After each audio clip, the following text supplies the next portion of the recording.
Peace FM 104.3 Woodman Take. Na Peter, me no fiase. Sa COVID, how has it affected schools education so far from all perspective? Our Institute for Education Studies no. COVID ni schools it is saying. Me da se kwame so wo hwe ewiase nyina tama this pandemic unity no. One of the first things most of the countries and say close schools because schools a place mufra bebre ekoshia na say social gathering etai cost wo it is a social gathering cost wo they are na share the rate of spread of the virus now then they say with me close those these schools into close schools so the immediate impact in say the education of the child. Now, we share the crampo na a little bit serious because now we share the basic level now. Now, time I start implementing a new curriculum. Teacher for now they have gone through training and they are now becoming used to the curriculum no. But then because of the senior na I will see a kate school no. To Kati school now, the next thing that you have to now think about is you have to ensure continuity of education. And so your Kati school now, Kolani Kotref, you know, and Kolani be one, and question is most of the research reports about education in our country. It tells you say the level of inequality in air wide.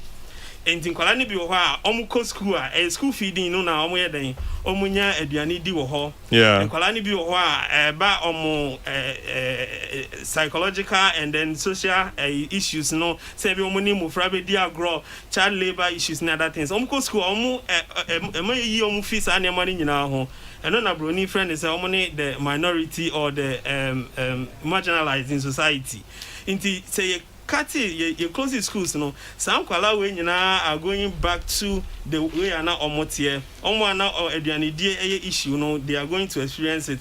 Omo ana child labor issues. We sometimes you look at child marriages. Kwala in school, it me for so say school nin ko de na koware. But be a school nin no na a kati kakra.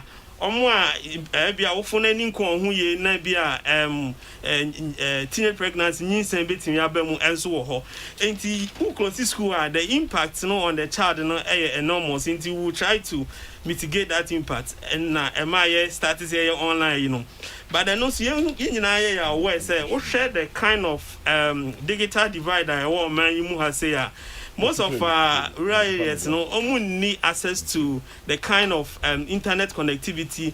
Baby, I want internet connectivity. So, no, we have need phones, laptops, I want to cardia. I was say what media. And so, what the uncle Chef now you sue the other means of learning, which is resorting to virtual learning, maybe television and radio, and also using internet now. Mo frani bi ebe benefit omo ha omo bi kakra ofie no omo sa nyama we no ombe benefit mo frani bebre nso entimi benefit because omunya access to sa nyama we into now what you are doing eventually is say widen the gap of inequality now already our system no mu na mo frana omo wo bi no omo addition ebe koso akoso na wo a oni bi no addition ebe den ebe ba form inti wo hwe se sa nyama we nyina na so wo de toto nyama esi that say wo hwe Ebola crisis in yesi or Liberia. Now we say you two school move from 8 to 12 months. Now after that, teachers want to dance here say some of the kids no mobile school no they had virtually forgotten everything that they were taught. So they had to start all over again with them.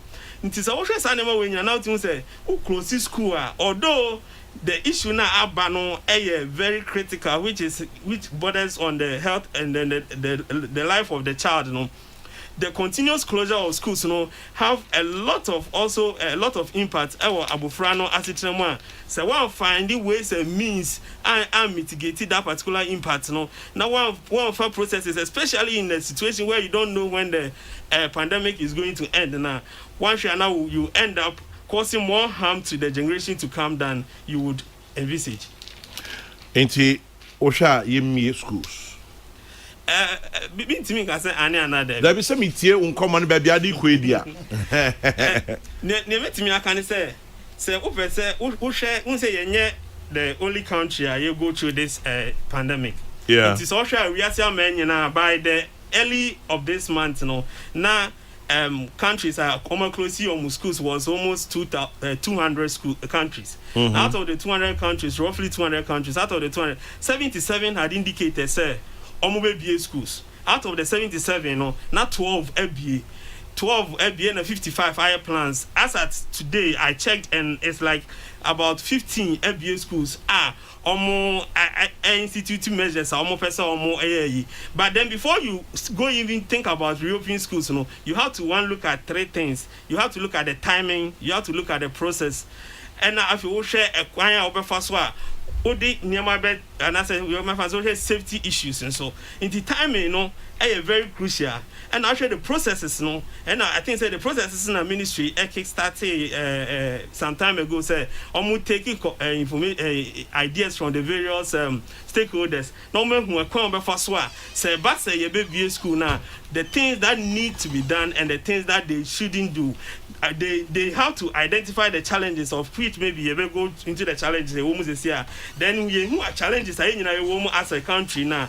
Now who a comment you be first one you bet me upgrade challenges now say never virus and spreading in our schools and impose a bus detective a crime ban you be first one you bet me preventing as early as possible. Remember, Mufrana can omanya omunyebi. Into a whole lot of conversation and then planning processes you go through before we even talk about say VBA school and also Ochina. This FM 104.3. Good to meet you.